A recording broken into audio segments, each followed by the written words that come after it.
All right, guys, we're down here with Teddy for his week 3 final video recap here at Lisa's house. Hi, Bub. Are you ready to play? So we're gonna start this week. We're gonna get our puppies dressed in their harness right away. But I'm gonna start by charging the clicker a couple times first.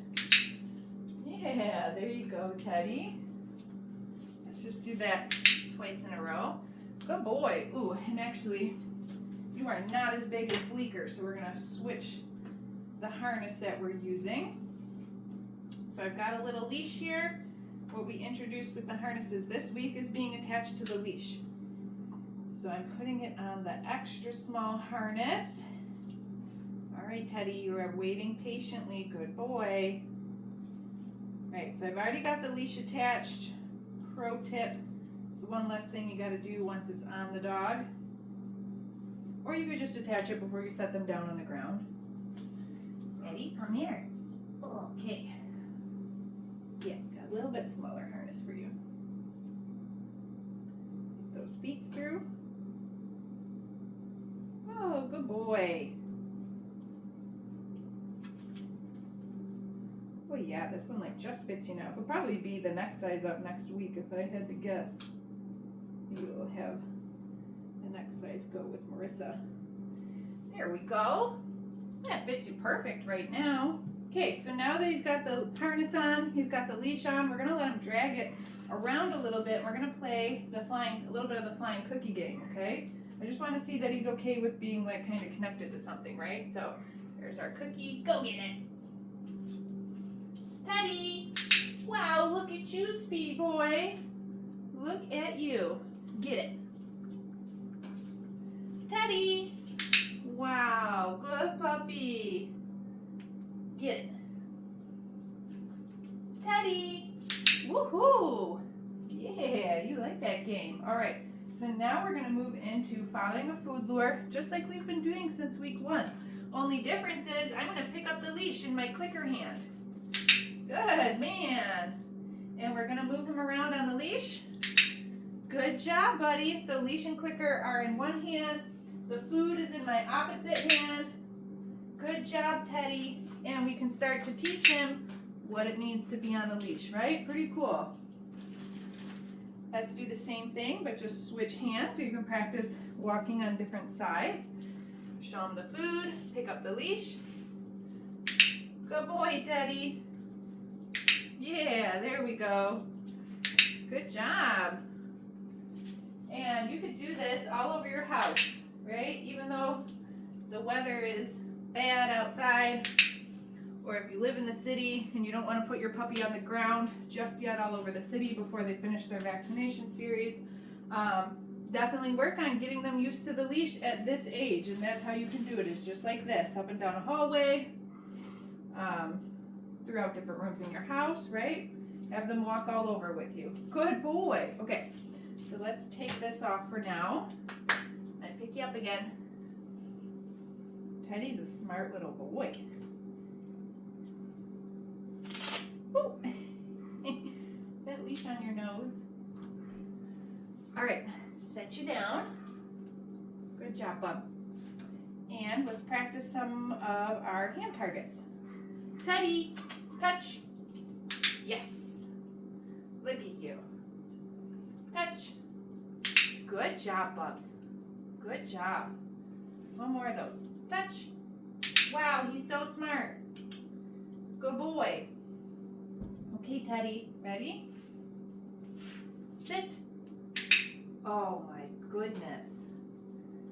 Good job. Okay. He doesn't see it. Right there. Good job. These treats kind of blend in with the floor. Sit. Good man. Look at that tail. It's going a million miles a minute. Good boy. Okay. Okay. Yeah, you found it. Good. Okay, let's try a couple downs. Teddy, sit. Down. Good job. Look at you. Okay. Teddy, sit. Good boy. Down. Yes, perfect. Good job. Okay. You're the smartest puppy. All right, so now we're going to move on to the mat. This week for week 3, with our mat behavior, we're going to try to add some distance. So starting to look a little bit more like a formal stay, okay? I'm going to put the mat down on the ground. Teddy, where's your mat? Smartest boy ever.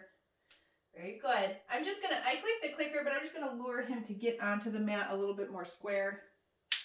Good job. Now you can see that I'm starting to walk away, but I want him to stay on the mat. Good job, buddy.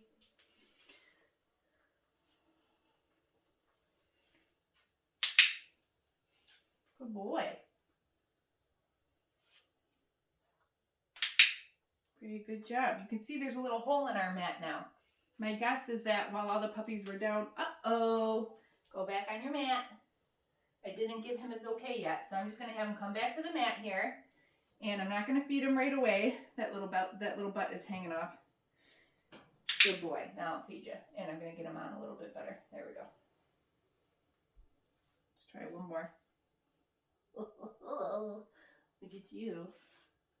Yeah, good boy. Okay, now I'm going to release him off, take a little break. Ready? Okay. Good job, Teddy. You can see there's a little hole in the mat here. I think while the puppies must have been while they were out and playing. The mat was probably down on the ground at some point. So my recommendation for the mat, because I wanted to only have one meaning for the dog, and that is to lay on it and stay on it. That when they are this age, when they're puppies and you're not practicing with the mat or asking the puppy to be on the mat, that it's away. You pick it up and you put it away, okay? Just to make sure that they don't start to think that it's a toy, right? All right, so we're going to put it back down on the ground again. Let's try again. There's your mat. Smart boy. Good job. Wow, Teddy. Very good. All right, so if a stay behavior is important to you, it's super important that you keep practicing this at home, right? Marissa will keep practicing it over the next week or two while Teddy is with her as well. But this is one of those behaviors that, this is something that's going to need to be trained and maintained over like a longer period of time than just our hand targets or our sits, because it is a duration behavior. Wow, Teddy, you are so smart. One of the things that I will use the mat for, so like what can I apply the mat to? One of the things that I'll use it for is, okay, when I am eating and I don't want the dogs to be all up in my business or be begging from me, I will usually ask my dogs to lay on their mats at that point. To begin, I would take that mat and set it down very close to me where I was sitting and eating at the table or wherever you are. And maybe I'll have a little bowl of the dog's food or their treats or whatever they're using, right? Periodically throughout your meal, you can then take a piece of that food and reinforce the dog for staying on the mat. At that point, I'm not even using the clicker anymore. It's just a good dog, here's your cookie, I'm eating, right? So that's how you can start to apply that to different types of scenarios. All right, Teddy. Let's move on to our next exercise. So we're going to practice with the crate a little bit. Let's see how he wants to do. Let's pull this out. All right, Teddy. Kennel. Yeah, good boy. So just like last week, we asked them to get in the kennel, mark that, feed them. This week we added closing the door, right? And same thing, you can close the door and you can still feed them through the bars, or maybe drop a cookie in there through the bars. But then when I go to open the door back up, watch what I do here. I'm going to mark and feed the dog for staying inside of the crate until, okay, I give them that release word. Okay, Teddy, kennel. Wow, smart puppy. You are so smart. Okay, gonna feed the dog for closing the door and not like being upset about that, right? We can even kind of walk away a little bit. But then when I come back to let the puppy out, I'm gonna mark and feed them for staying. Great job, bub. Okay, before I release them out. Let's do one more. Teddy, kennel. Smart boy. That's a very smart boy. Close our door. Good job.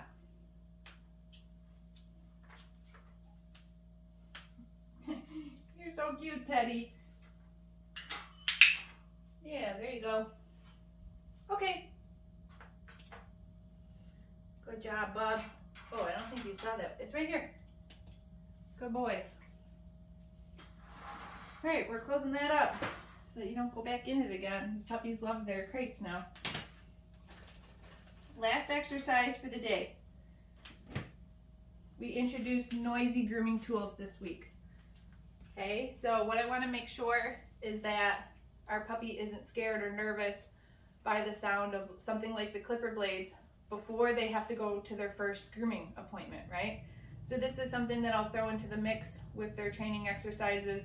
Even if the puppy's not acting nervous or fearful of the clipper blades, I'm still going to practice this at least once a week, just to make sure that nothing changes with that, right? Because it would be terrible if their first grooming visit, that's when you learn that the dog is afraid of the clipper blades, right? We want this to be a positive experience for them. So I'm going to set it down on the ground, turn them on. Once they're on, then I'm going to start to just drop a couple treats on the ground like this. Okay? Oh, what's that?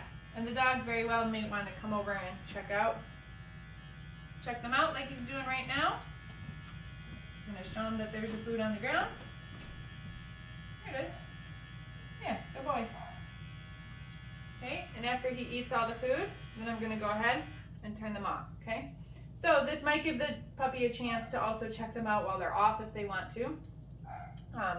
And then, I know, you're pulling out my hair. I'm going to give it about 15, 30, or 45 seconds before I turn them back on again. I want there to be a good chunk of time in between them being off and being on again. And that's so that the dog can really make and discern the association that the food is only happening because the clipper blades are turning on. Okay, so let's try that again. Turn them on. And then I'm just going to drop some food on the ground. Okay. Think about that. Good boy, Teddy. Very nice. Once he finishes the food, then I'm going to turn them off. Okay? So you could do this like 2 or 3 times in a row. Doesn't have to be something that you spend, a ton of time on. Because the clipper blades are also going to have to touch him, you can do where they are off, just like we did with the nail clippers last week. Here, bud. And just practice where, here, straighten yourself out a little bit, buddy. Yeah, come here. Good boy. Practice where you just pet him with them. Yes, good job, buddy. Yes, so you could do those 2 things separately. Yes, and then if they're doing okay with that, then maybe you can try. Yes. Wow, good job, Teddy. Good boy. All right, so if you don't plan on grooming the dog yourself and you don't have a pair of clipper blades, you don't have to rush out and buy a pair. You can use anything that makes this sort of buzzing sound. I have used an electric toothbrush in the past. You could put the toothbrush in a Ziploc baggie to make sure that you're not touching your toothbrush, to the puppy or having it roll all over the ground if you're also using it to brush your teeth. A lot of toothbrushes also, like the actual toothbrush head can come off, right? So you could get creative for something like that. So Teddy did fantastic over these last 3 weeks. Marissa will keep working with him on all these things when she's got him as well. So make sure that you've got your Zoom lesson booked with Marissa. And if you have any questions, just shoot us an email.